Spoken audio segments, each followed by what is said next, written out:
Sir একজন comment করেছে যে সে তারা ফ্যামিলিতে 3 জন অন্নপূর্ণা পাওয়ার যোগ্য, কিন্তু তারা একসাথে খায় না, 3জনই একসাথে খায় না, আলাদা আলাদা খায়।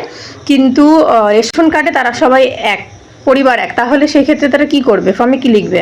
আচ্ছা দেখুন, এক্ষেত্রে কিন্তু ম্যাক্সিমাম বাড়িতেই এই প্রবলেমটা রয়েছে যে রেশন কার্ডের যে পরিবার, সেই পরিবারটা অনেক বড়, কিন্তু পরবর্তীকালে তারা আলাদা হয়ে গেছে, তাই পরিবার ছোট ছোট হয়ে গেছে। কিন্তু রেশন কার্ডের ভিত্তিতে এখনও পরিবার একসঙ্গে রয়েছে।